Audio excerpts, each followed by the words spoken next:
Oh man, is it good to be back. Thank you for joining me again this week. Once again, it's Larry Williams, OAW Commander-in-Chief, and that's right, after my brief 2-week hiatus, your boy is back right here on YouTube, here to bring you yet again another music review segment, right here on Otaku Assemble! Weekly. As always, here to bring you yet again another music review, and if you can hear it in the background, that's right, you know what it is. That's right, and I'm appropriately attired, baby. That's right, this week I decided to go ahead and pull one out of the personal favorites, baby. Out of the personal favorite collection, Disturbed, Asylum. Woo! Let's get on with this motherfucker. That's right, that's what I'm talking about. That's what I'm talking about. This is my shit, ladies and gentlemen. This is my shit. So yeah, let's go ahead and let's dwell into this review. Okay, so first kicking it off with the personnel, just so you guys know who's behind the album. Once again, we have David Dryman as the lead vocals and producer, Dan Donegan, guitars, electronics producer, John Mower, bass guitar and backing vocals, and then Mike Wingren with drums, percussions, and producer. Now, brief history about this album. This, David Dryman said in multiple interviews before this album's release that he wanted it to be a lot darker than their previous album, Indestructible, and he also mentioned that this album was supposed to send the band into a new direction. You know, they still sound like Disturbed, and musically it is more in tone with their previous album, Believe. However, this album is supposed to signal maturation, and you know, this is supposed to be the album where you really start to see that. Now, granted, when I first got the album, when I picked it up, you know, first few listens, I didn't really get that at first. Like, it wasn't that apparent. But after reading this and then going back and reevaluating the album, yeah, I do see it, you know. And I love it. I love them for that, because yes, this album, they still sound like Disturbed. Man, this album is a lot darker. It's a lot heavier. It hits so much harder than any of their other albums. But with that said, there is also a level of maturity that the band has gained with this new album. So kudos to them for that. I mean, okay, yes. Kudos to them for that. So that's just a little brief history about the album. Now let's go into a track rundown. Let's break this sucker up track by track. Let's talk about this, because I love this. I love every single track on this album. Everyone. There is not a track on this album that I did not like. So track number 1, Remnants, which was originally part of track 2, Asylum. But because the track was so long, they decided to go ahead and break it up into 2. And Remnants is an instrumental. It's supposed to set the tone and the pace for the album, and it does a great job in doing that. Because after Remnants, we kick straight into Asylum, hard-hitting song. And Asylum is like a double-edged sword as far as theme and as far as meaning, because it's supposed to... It's a song that talks about relationships. It talks about, you know, the depression that you go into afterwards. But it also talks about how you can use an asylum as a reprieve. You see what I'm saying? So it's not so much that it's a place of depression. It's a place of sorrow. It's a place of chaos and madness. It's also a reprieve from your real world reality. So I really did like that about that track. Then we got track 3, The Infection. Same thing, talking about getting over a relationship. You know, looking at it as if it's a sickness, a cancer that needs to be cut out of your life. Really did enjoy that. What you heard earlier, track 4, The Warrior. Loved it. Fucking loved this. This song reminded me a lot of a Kid Rock song, entitled Warrior. And, you know, I was really hoping to see this song in, you know, like, the Captain America promo or something, you know. Just when I hear that song, you know, it brings so much back to mind with me. it brings up so many things. You know, I hear that song and like I say, I'm thinking Captain America. I'm thinking, you know, Maximus and Gladiator, you know, Leonidas and 300, that type of bit. So I love it. Okay, now we've gotten to track 5. Now track 5 is the first single from the album entitled Another Way to Die. Track 5, in my opinion, is the strongest, it's lyrically it's the strongest song on this album. Another Way to Die talks about the awareness of global warming, and it talks but it also talks about, you know, pollution, natural disaster, the repercussions of that. And I have to tell you, first time I heard it, you know, when I first hear a song, instantly I try to tune into the lyrics, because that's, you know, if it sounds good, if the song sounds good musically, that gets me in the door. If the lyrics are strong, that keeps me there. So, you know, if it sounds good, I'm tuning in. But if the lyrics are beats, you know, I'm trying to catch it. And first time I heard Another Way to Die, I mean, it really did speak echoes to me, you know, because of so many things that's been going on. Another song worth mentioning is not a Disturbed song, but to draw a parallel to another band's song, Help Is on the Way by Rise Against. Same thing, you know, the this theme of the awareness of pollution and the destruction of the earth, that shit speaks so many echoes, especially, like I said, especially for me, you know, because I live down south, and not too long ago we had the BP oil spill in the Gulf. Man. So I mean, that's why, you know, it was just, I'm not sure if they don't mention the oil spill as an inspiration for that song. I mean, I guess they wouldn't, because this album was released in August of 2010 and the oil spill happened in May. So I'm pretty sure there was no connection there, but I can't help but draw a parallel, you know. I mean, it's a big coincidence. And besides, you want to talk about natural disasters based off of the prospect of global warming or pollution? Hell, look at the earthquakes over in the earthquake and tsunamis over in Japan. You know, those are natural disasters that could very well have been caused by man-made, you know, pollution. So, okay, then we get to track 6. Track 6 is entitled Never Again. Now, Never Again was inspired by the Holocaust of World War II, the Nazi Holocaust. And it's pretty apparent in the song, you know, in the lyrics, you can pick up on that. Track 7, my favorite track on this album, The Animal, inspired by the 2010 Wolfman remake, as well as the Underworld series. Fucking love this song. I fucking love this song. I shit you not. I fucking love this song.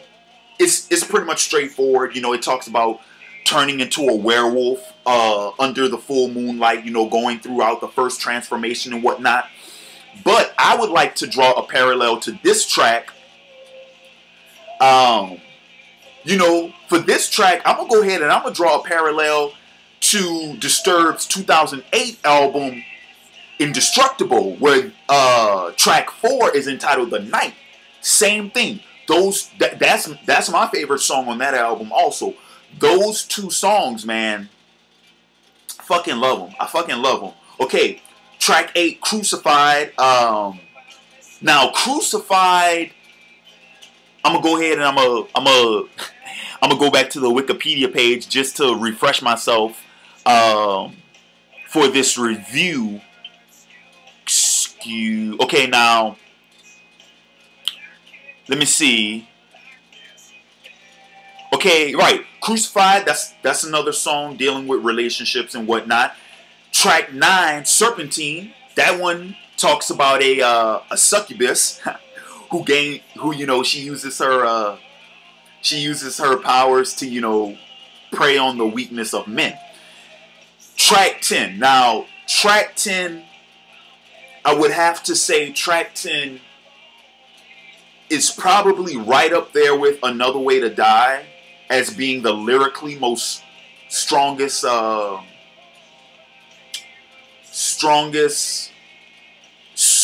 on this album, because My Child talks about, you know, the lead singer's personal history, you know, with him and a past girlfriend, they were expecting a child, and then she had a miscarriage. So yeah, track 10 is right up there with Another Way to Die as the two, lyrically, the strongest tracks on this album. Track 11, Sacrifice, speaks about the duality between human beings. You know, everyone has two sides to themselves, a light and a dark. And track 12, Innocence, speaks about how you have these public figures like lawyers, attorneys, judges, court systems, all that type of jazz who are not as innocent as they seem.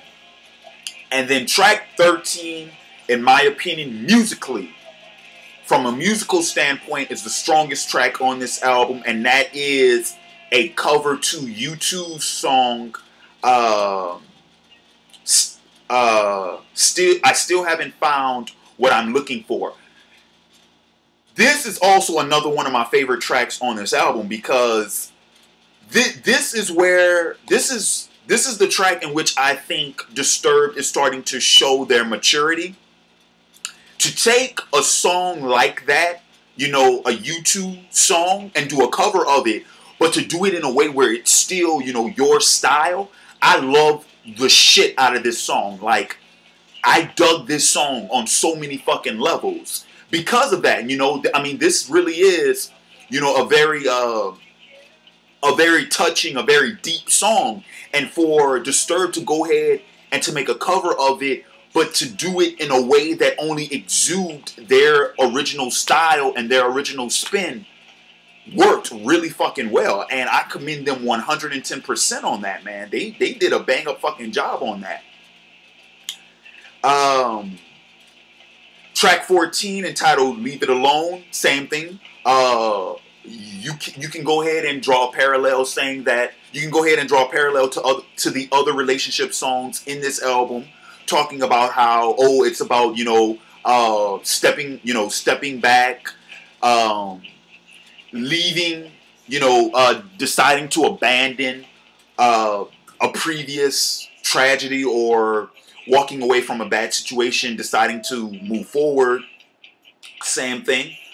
And okay, now I got the deluxe edition. I think this is the UK edition, which has, you know, extra tracks on it. And the extra tracks are, track 15 is a live performance of Down with the Sickness. Really well done, in my opinion. Track 16, a live performance of Stricken. Now, for the record, just so you guys know, Down with the Sickness and Stricken, two of my all-time favorite fucking Disturbed songs. Two of my all-time favorite rock songs / heavy metal songs, period. Love both of them, and these are live performances. And then track 17, wrapping up this album, is Living After Midnight, a cover of Judas Priest's song, and once again, another song, one of my favorites of this album. Love this shit to death. So, all in all, guys, like I said, you know, yeah, this album's been out for a year, but like I said, I went ahead and I decided to pull an album from my personal favorites, because one, I wanted to do a music review. First off, let's not shit ourselves. I wanted to do a music review that got some fucking views, and I'm hoping that this video gets some views, number one. But number two, I wanted to do something that I've been waiting to review this album for the longest fucking time. I shit you not. I've been waiting to review this album since it came out. And I wanted to do something that to you know, amp this motherfucker up, to breathe the life back into this channel. I mean, dude, I've been off the channel for 2 weeks. I need something to pump this the fuck up, man. Let's go. Woo! Wake up, people.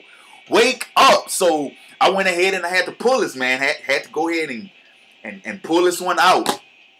But with that said, so to wrap this one up, I know, oh wow, yeah, this review ran a little long, but like I said, it's one of my personal favorites. And, you know, an album like this, I can talk about every fucking track. Every track I can talk about, because I've listened to this numerous times on end, and all in all, it's a great fucking album. So Wrapping this thing up, I'm going to go ahead and give my rating 5 out of 5 stars, man.